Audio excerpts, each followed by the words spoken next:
रिश्ता है। लेकिन जो इंसान प्रभु की भक्ति करता है वो कभी भी अपने दुखों से दुखी होता ही नहीं। वो इसलिए नहीं होता क्योंकि उसको पता है कि प्रभु की भक्ति में बहुत सी कठिनाइयों का सामना करना पड़ेगा। गुरु शरणम, गुरु शरणम, गुरु। नमस्कार दोस्तों, गुरु शरणम। तो आइए दोस्तों, आज हम बात करेंगे अच्छा और बुरा क्या होता है।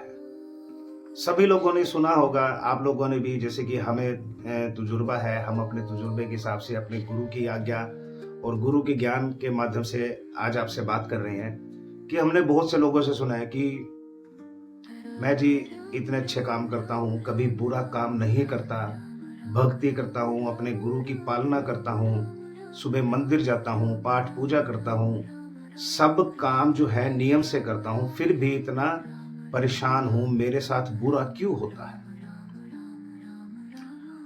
और वही लोग फिर दूसरों पर भी बात करते हैं कि ये जो सामने वाला बंदा है, इंसान है, ये शराब भी पीता है, मांस भी खाता है, बुरे काम करता है, फिर भी इसके साथ अच्छा ही हो रहा है, इसको तरक्की हो रही है, इसके पास ये इतना धन कमा रहा है, इतना इकट्ठा कर रहा है अपने बच्चों के लिए, अपनी फैमिली के लिए, ऐसी ऐसी उपलब्धियां पर वो बंदा पहुंच जाता है कि जो इंसान भक्ति करता है उसे बुरा लगता है।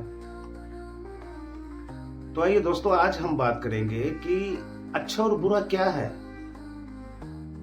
अच्छा और बुरा सिर्फ एक विचारधारा है जो हमने धारण की हुई है।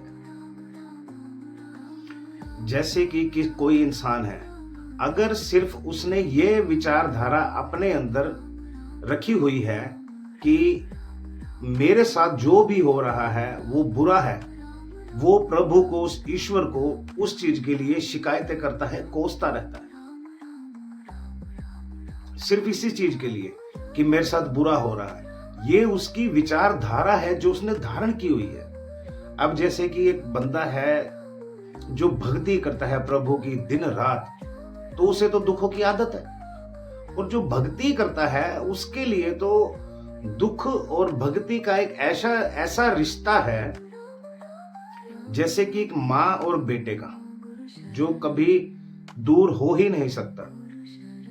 वैसा ही भक्ति और दुखों का ऐसा रिश्ता है। लेकिन जो इंसान प्रभु की भक्ति करता है वो कभी भी अपने दुखों से दुखी होता ही नहीं। वो इसलिए नहीं होता क्योंकि उसको पता है कि प्रभु की भक्ति में बहुत सी कठिनाइयों का सामना करना पड़ेगा, बहुत सी परीक्षाएं हैं जो देनी होंगी, बहुत से इम्तिहान हैं जिससे गुजरना होगा, बहुत सी दुख तकलीफें हैं जिसे स्वीकार करना होगा। इसीलिए जो बंदा भक्ति कर रहा है उसकी विचारधारा अच्छी है, क्योंकि वो प्रभु की भक्ति कर रहा है, प्रभु की भक्ति में लीन है, तो उसकी विचारधारा जो है उसने अच्छी धारण की हुई है। अगर उसके साथ कोई अनहोनी होगी, कोई दुख, कोई तकलीफ, कोई दुर्घटना होगी, तो भी इसमें भी वो प्रभु का शुक्रिया ही करेगा कि हे ईश्वर, तेरा शुक्रिया जो तुमने मुझे इस लायक समझा। लेकिन जो इंसान जिसने अपने अंदर विचारधारा ही बुरी धारण की हुई है, उसको क्या लगेगा अगर उसके साथ कुछ भी हो रहा है, अच्छा हो रहा है, अगर उसके साथ अच्छा भी हो रहा होगा तो भी उसे बुरा ही लगेगा। अगर अच्छा हो रहा होगा तो वो ये सोचेगा ये मेरी मेहनत का फल है। अगर उसके साथ बुरा होगा तो वो प्रभु पे, ईश्वर पे उंगली उठा देगा। ये सिर्फ एक विचारधारा है। जैसी विचारधारा आप अपने हृदय में रखते हो वैसे ही विचार आपसे उत्पन्न होंगे, और वही आपकी जुबान पर भी आएंगे, और वही जो आपकी जुबान पर आएंगे वही आप सामने वालों को बताओगे। जो इंसान भक्ति करता है वो कितना भी दुखी हो, अब जैसे कि संत कबीर कितने ऊंचे संत रहे हैं, उन्होंने जीवन में वैसे उनके हिसाब से जो उनका जीवन था वो सुखमय था। राम की शरण में रहना, प्रभु का सिमरन करना, साधु संतों की सेवा करना उनके लिए सुखमय था। अगर हमारे जैसे आज के दुनियावी लोग अगर उनकी जीवनी को पढ़ें या समझें तो हमारे लिए तो बहुत दुख की बात होगी। हर कोई इंसान डर जाएगा भक्ति से कि प्रभु के नजदीक जाने के लिए इतने दुखों को झेलना पड़ता है। लेकिन वो संत कबीर के लिए अच्छा था, क्योंकि प्रभु के नजदीक जाने के लिए वो उसकी परीक्षाएं थी।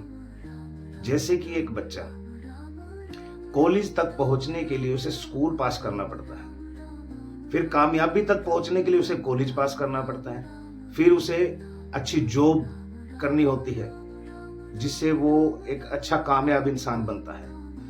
उसी प्रकार जो ईश्वर की भक्ति में लीन है उसे बहुत सी कठिनाइयों का सामना करना पड़ता है। जैसे जैसे उसकी कठिनाइयां उसके नजदीक आती हैं वो उसको पार करता हुआ जाता है तो आगे आगे बढ़ता हुआ जाता है, क्योंकि ईश्वर के यही स्कूल यही परीक्षाएं हैं जिससे वो आगे प्रमोट करता है। लेकिन हम लोग क्या सोचते हैं, अगर हम थोड़ी सी भी भक्ति करने लगे, अगर हमारे परिवार में कोई भी दुख का माहौल हो गया तो हम उसी वक्त भक्ति से दूर भाग जाएंगे। सिर्फ विचारधारा, हमारी विचारधारा अगर अच्छा ग्रहण किया है तो अच्छे विचार, अगर बुरा ग्रहण किया है तो बुरे विचार। जैसे कि साधु संत अच्छी संगत में बैठना पसंद करते हैं, वैसे ही जो दूषित लोग होते हैं वो बुरी संगत में रहना पसंद करते हैं। और जब उनको बुरी संगत नहीं मिलती तो वो इरिटेट हो जाते हैं, परेशान हो जाते हैं कि उनके जैसा यहाँ पर कोई नहीं है। क्यों? क्योंकि उनकी विचारधारा जो है वो बुरी है। जो उनका हृदय है वो बुरे विचारों की नकारात्मक ऊर्जा को इकट्ठी करता है। और जो अच्छे इंसान होते हैं वो उनकी जो विचारधारा है वो सात्विक ऊर्जा को ग्रहण करती है। सिर्फ हमारा धारण करना, हम क्या धारण करते हैं, अगर हमने अच्छा धारण किया है तो हमारे साथ जो होगा प्रभु इच्छा से अच्छा ही होगा। अगर हमने बुरा ग्रहण किया है तो फिर प्रभु इच्छा हो या ना हो तुम्हारे साथ बुरा ही होगा, क्योंकि धारण तुमने बुराई को किया हुआ है। फिर तुम अच्छी की उम्मीद कभी ईश्वर से कर ही नहीं पाओगे।